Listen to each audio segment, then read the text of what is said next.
Assalamualaikum warahmatullahi wabarakatuh. Perkenalkan, nama saya Moh Bisri Mustafa, mahasiswa PPG dalam jabatan tahun 2021 Universitas Muhammadiyah Malang. Siap melaksanakan uji kinerja praktek pembelajaran bersama dengan siswa kelas 4 dengan materi tema 4 subtema 1 pembelajaran 1 pada tanggal 18 Oktober 2021. Terima kasih.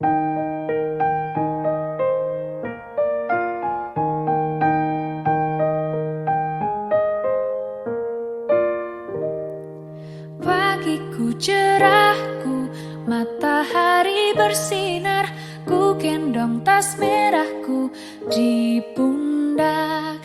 Selamat pagi semua, ku nantikan dirimu di depan kelasmu, menantikan kami.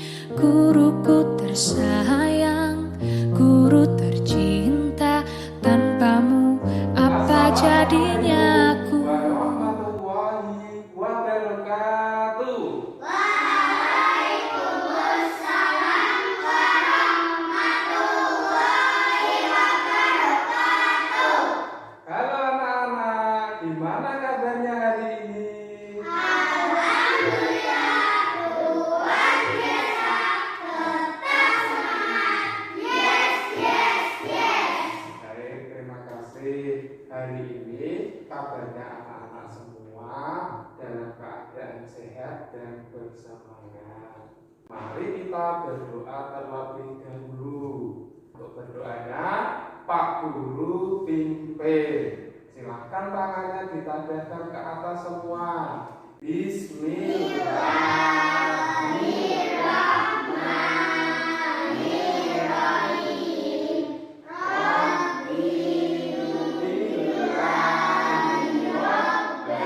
Terima kasih anak-anak sudah berdoa dengan baik. Sebelum kita mulai, Pak Guru berpesan kepada kalian agar selalu meningkatkan keimanan dan ketakwaan kita kepada Allah Subhanahu wa Ta'ala dengan cara menjalankan apa yang diperintahkannya, seperti kita melaksanakan sholat dan berbuat yang baik. Kita tak henti-hentinya harus selalu bersyukur dengan mengucapkan Alhamdulillah.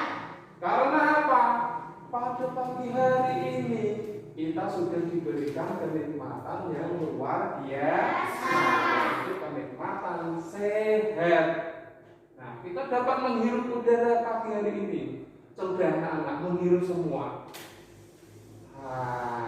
Segar. Nah, ini merupakan salah satu kenikmatan yang diberikan kepada kita oleh Allah Subhanahu wa Ta'ala, yaitu bisa menikmati udara di pagi hari ini. Pak Guru akan mengecek kehadiran anak-anak.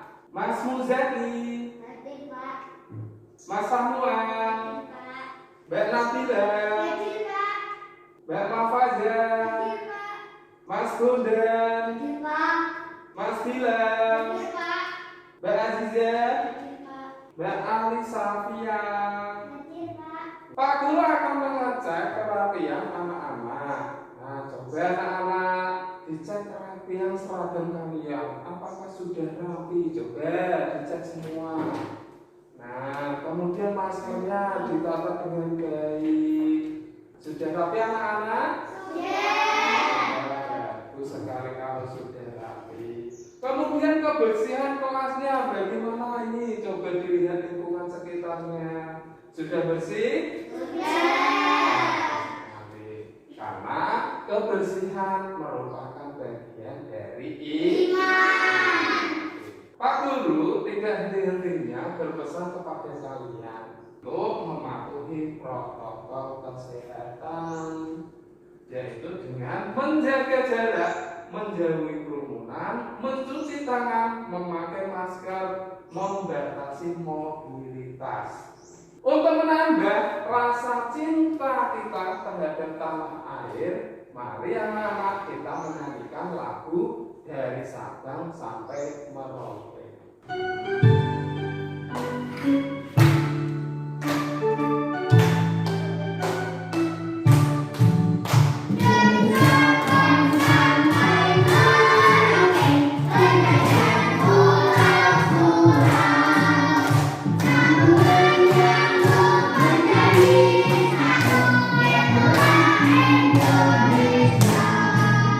Untuk lebih semangat lagi, tepuk lele Kak. Religius, nasionalis, mandiri, gotong royong, integritas.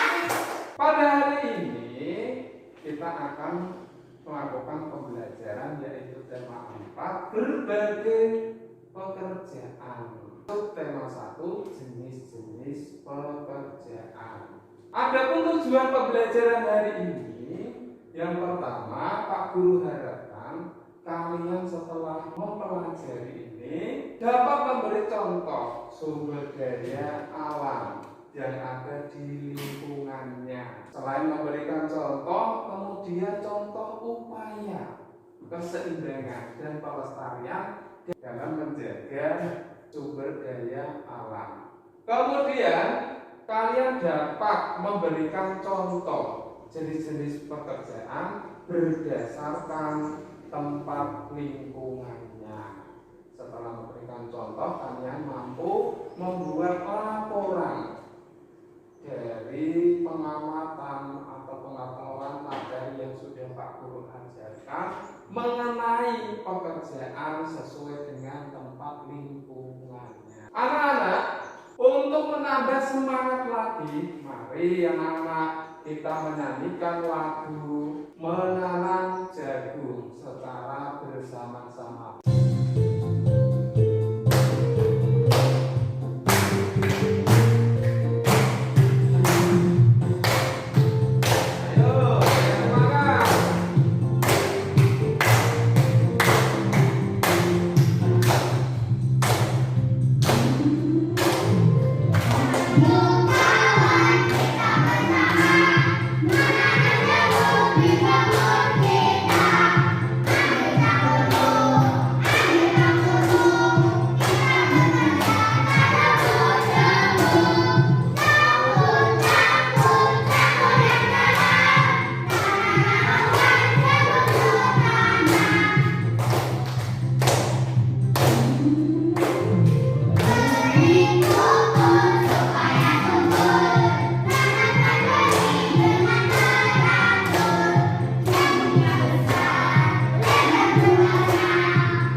Guru mau tanya, judul lagu tadi apa ya anak-anak? Kira pekerjaan menanam jagung, kerjanya itu apa anak-anak? Petani jagung. Iya, Mbak Nabila apa? Petani jagung. Petani jagung, bagus sekali. Nah, menanam jagung ini merupakan pekerjaan petani. Hari ini kita akan belajar tentang jenis-jenis pekerjaan. Ayo mengamati. Ayo siapa yang tahu ini gambar apa? Baik, Kak Nabila. Iya, perkebunan teh. Ini merupakan gambar perkebunan teh. Perkebunan teh ini merupakan sumber daya alam. Apa ini? Ayo Mbak Nabila.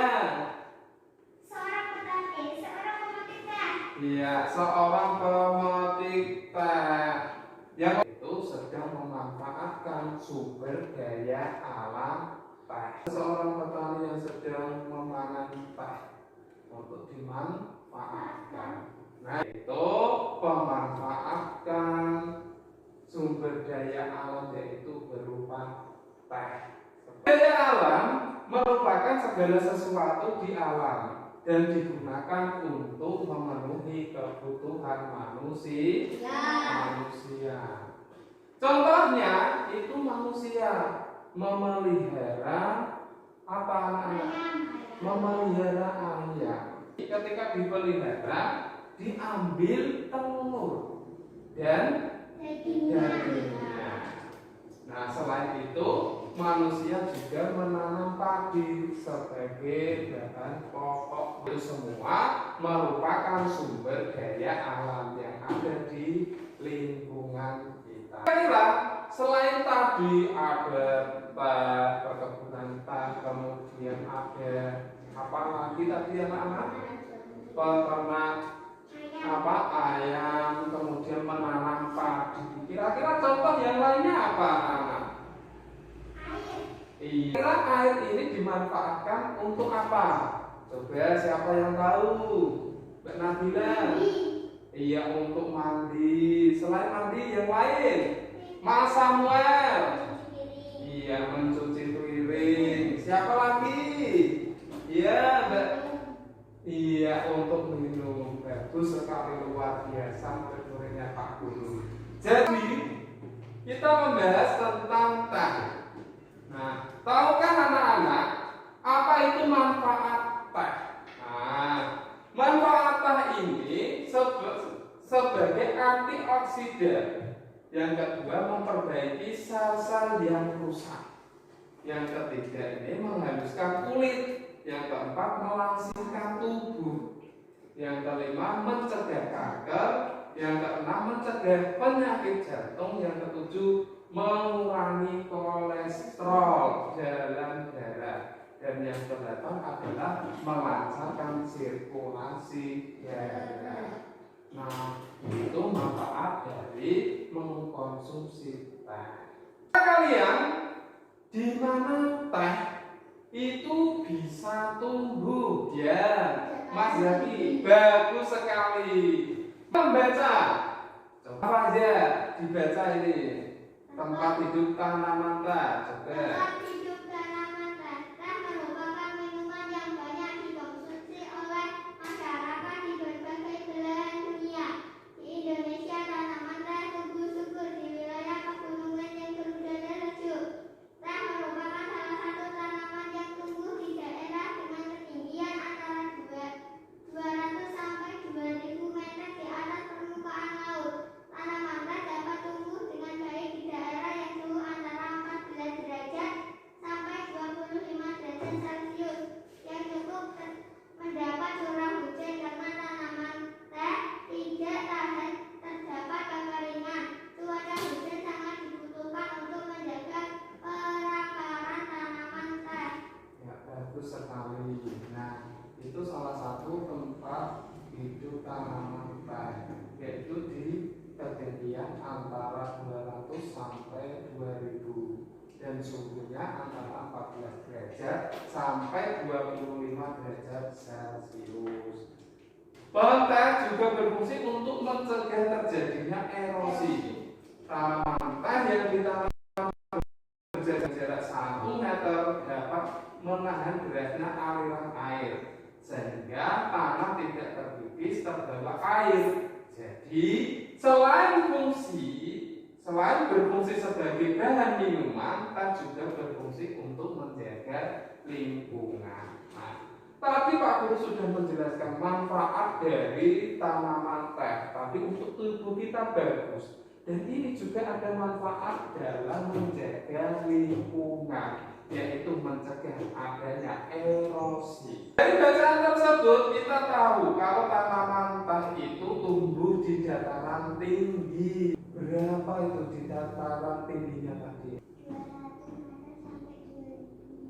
Pintar sekali.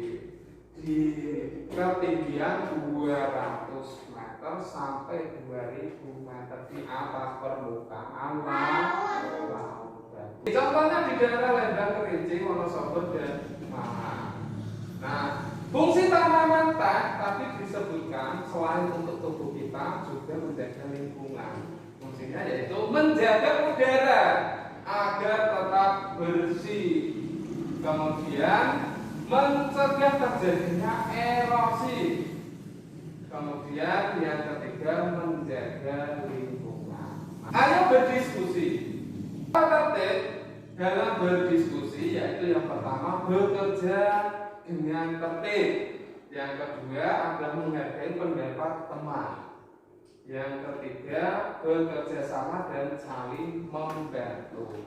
Nah, sekarang Pak Guru bagi menjadi dua kelompok. Kelompok yang pertama ini laki-laki, saya beri nama kelompoknya Werkudara. Kemudian yang kedua kelompoknya perempuan, saya beri nama Sri Kandi. Nah, nanti silakan didiskusikan dengan baik. Nah, ini silakan didiskusikan.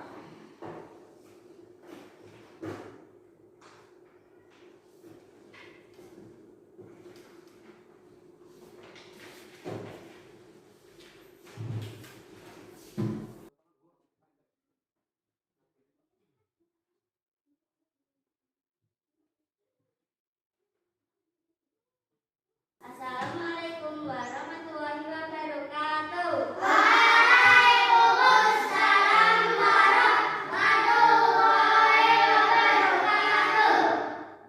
Lakukan tanaman kembali hutan yang timbul. Tidak boleh membuang sampah yang tidak bisa didaur ulang. Ya, beri tepuk tangan. Silakan Mas Samuel. Assalamualaikum warahmatullahi wabarakatuh.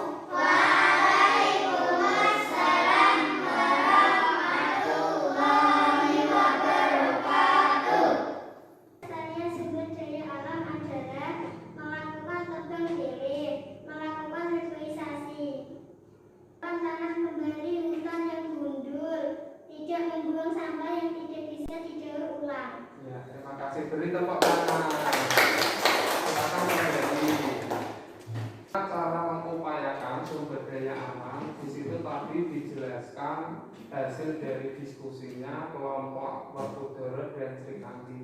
Di antaranya yaitu melakukan penanaman kembali, tidak membuang sampah yang tidak dapat didaur ulang secara sembarangan. Melakukan tebang pilih. Ya, kemudian melakukan tebang pilih. Nah, cara kita untuk menyeimbangkan dan melestarikan sumber daya alam yang ada di lingkungan sekitar kita.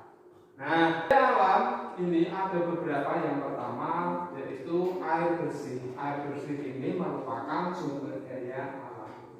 Manfaatnya yaitu untuk memenuhi kebutuhan sehari-hari. Tapi sudah disebutkan untuk minum, mencuci, mandi, dan masak. Kemudian untuk keperluan industri.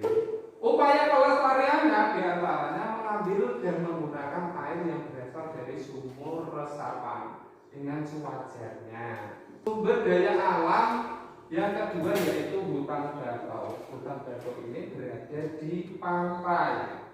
Nah, manfaatnya melindungi pantai dari abrasi, menahan rembesan air laut ke darat sebagai perangkap zat pencemar dan limbah industri, menciptakan udara pesisir yang bersih dan segar, menjadi habitat alami berbagai biota darat dan laut.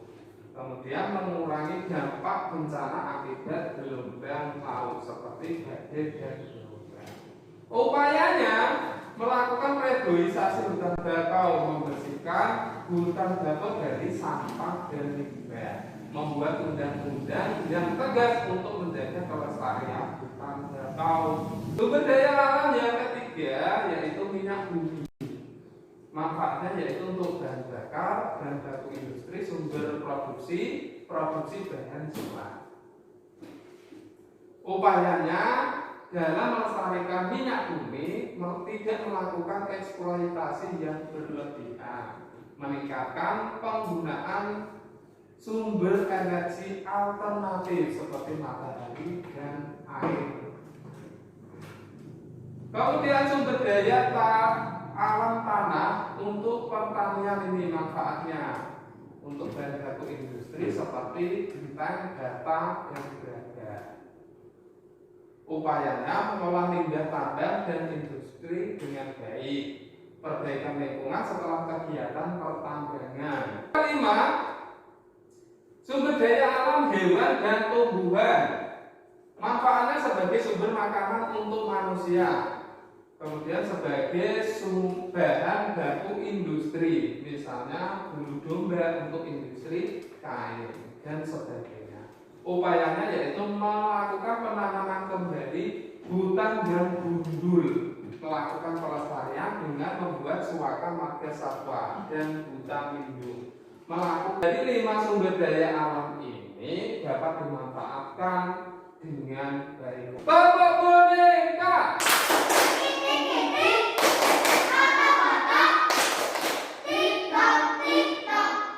Nah, tahukah kalian anak-anak, terdapat berbagai macam tempat tinggal masyarakat Indonesia, seperti yang sudah Pak Guru sebutkan tadi. Tapi sumber daya alam yaitu teh berada di dataran tinggi. Kemudian padi menanam jagung, itu berada menanam padi, itu berada di dataran rendah. Nah, misalnya dataran tinggi, dataran rendah dan pantai. Sekarang coba perhatikan. Saya tahu ini gambar apa?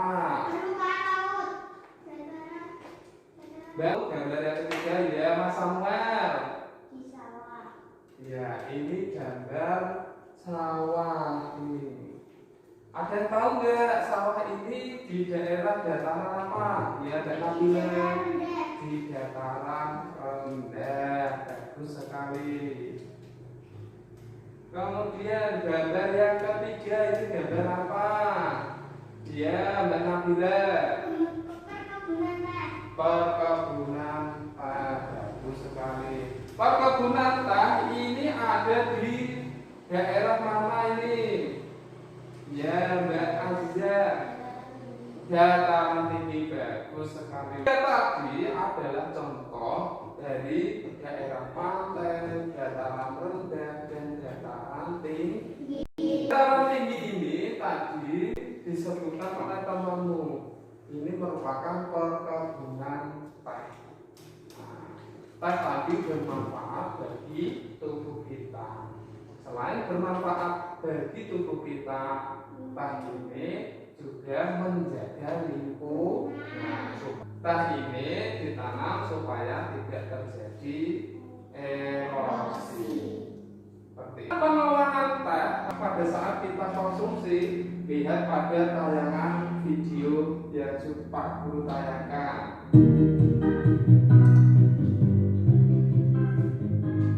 Proses pembuatan teh. Tahukah kamu teman-teman Smart Point, untuk mengolah teh menjadi minuman diperlukan beberapa proses. Apa saja ya prosesnya? Pertama-tama, tanaman teh ditanam terlebih dahulu. Setelah tumbuh, daun teh dipetik pucuknya. Jangan lupa untuk memetik pucuknya saja ya teman-teman. Setelah dipetik, daun tersebut dilayukan atau dikeringkan agar kadar air yang terdapat pada daun berkurang.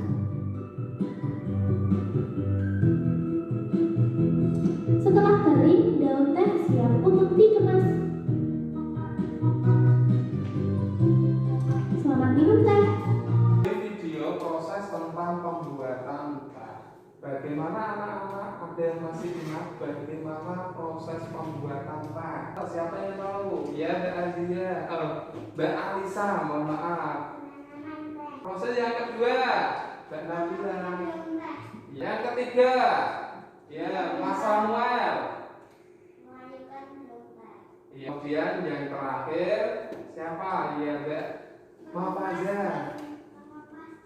Iya, mengemas. Setiap tempat tinggal memiliki sumber daya alam dan kondisi yang berbeda.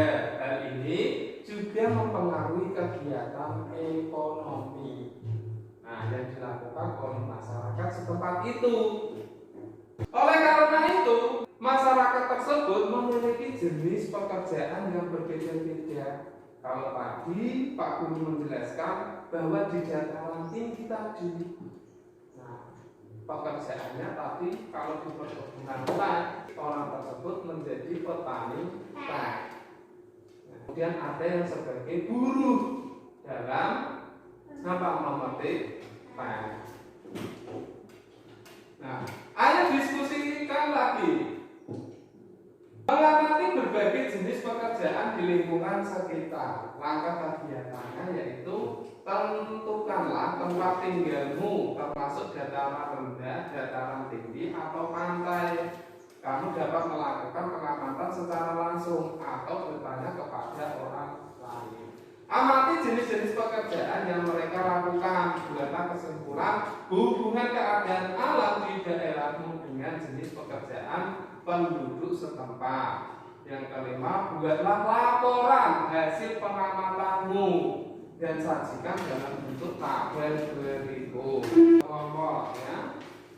Nih, silakan didiskusikan dengan temannya dengan baik.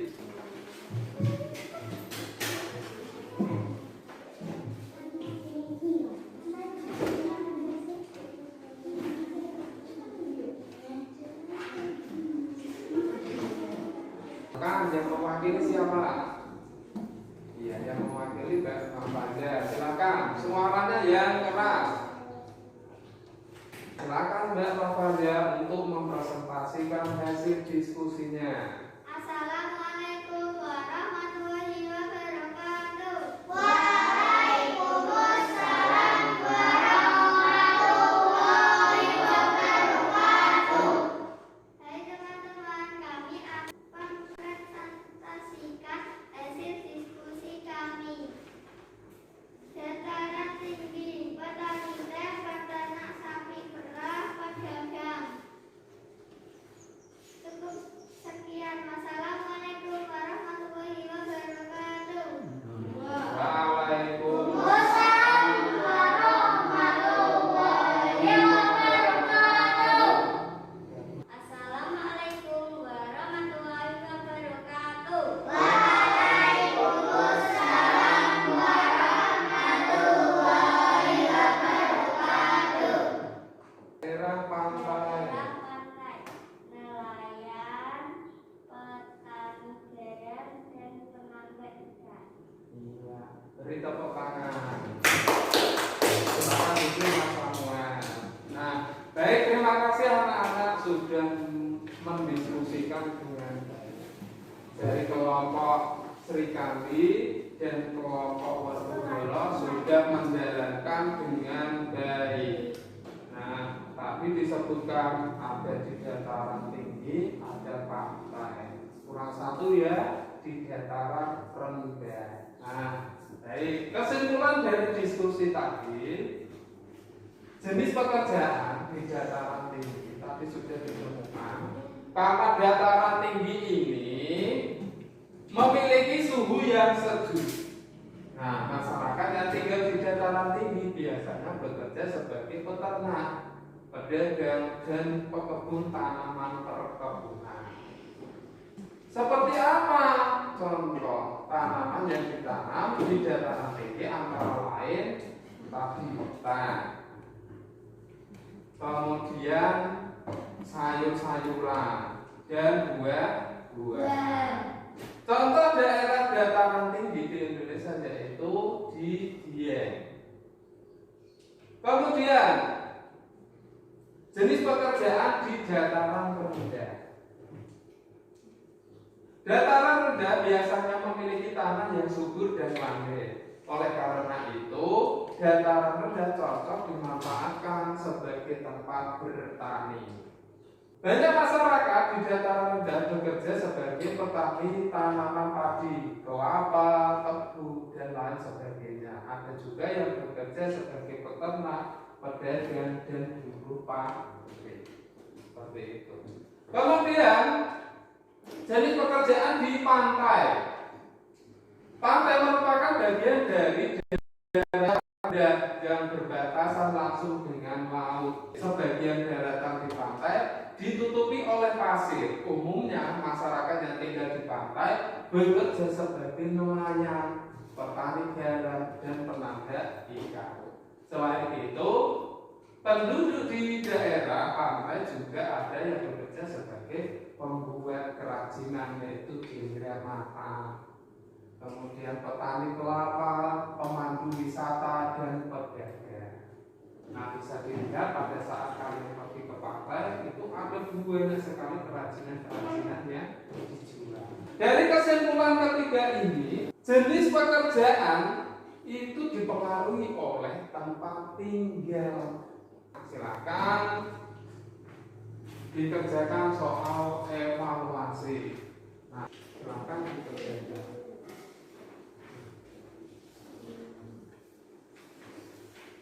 Jangan lupa ditulis nama kelas.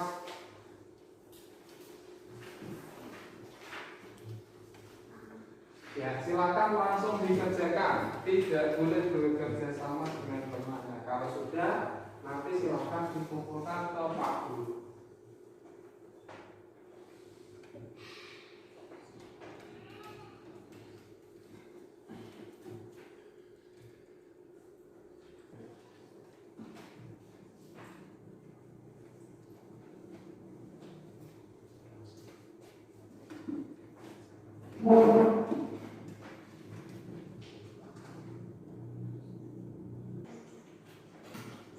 Ya, baik, terima kasih anak-anak sudah mengerjakan dengan baik.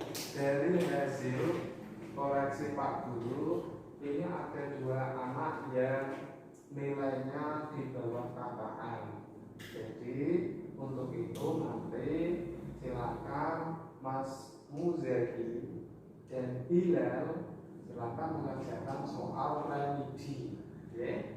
Kemudian yang lainnya karena nilainya di atas KKM, yaitu nilainya 70 ke atas, silahkan dipelajari tema 4 ya, tema 4 subtema 1 pembelajaran kedua. Itu remedinya Pak Guru bagikan. Nanti kalau sudah boleh dikumpulkan. Silahkan dikerjakan dengan baik.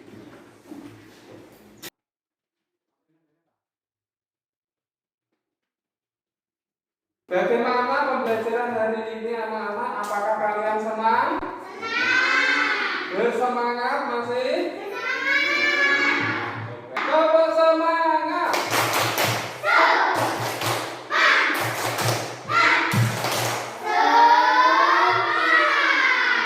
Anak-anak, kita kesimpulan pembelajaran hari ini. Anak-anak, nah mari kita simpulkan pembelajaran pada pagi hari ini.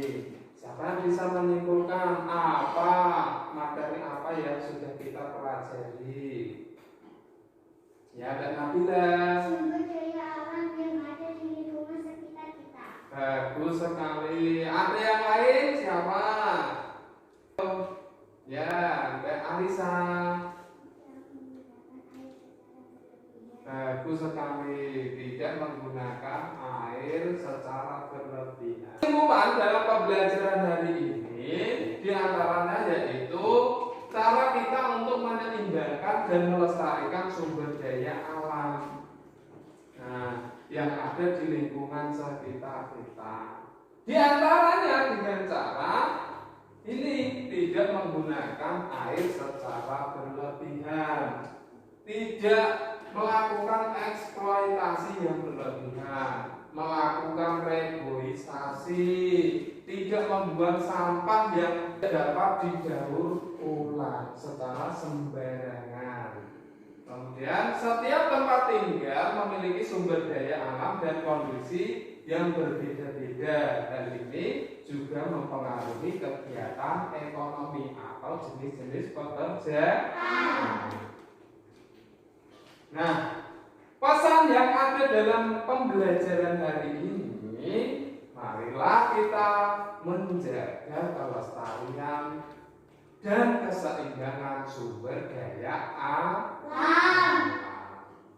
Ketika digunakan secara berlebihan, maka akan habis. Oleh sebab itu, gunakan sumber daya alam sesuai dengan kebutuhan. Terima kasih anak-anak sudah melakukan pembelajaran hari ini dengan baik. Nah, Pak Guru tetap berpesan kepada kalian, nah, tetap selalu patuhi protokol kesehatan. Terima kasih anak-anak sudah belajar bersama Pak Guru dengan baik. Sebelum Pak Guru akhiri, apa ada yang ditanyakan? Tidak ada. Baik, terima kasih. Apabila di kemudian hari ada yang belum diketahui atau mau ditanyakan, boleh ditanyakan ke Pak Guru. Pak Guru akan menjawab dengan senang hati. Seperti itu, mari kita tutup pembelajaran pada pagi hari ini dengan membaca hamdalah bersama-sama. Alhamdulillahirrahmanirrahim. Terima kasih anak-anak sudah belajar bersama Pak Guru. Cukup sekian dari Pak Guru. Assalamualaikum warahmatullahi wabarakatuh.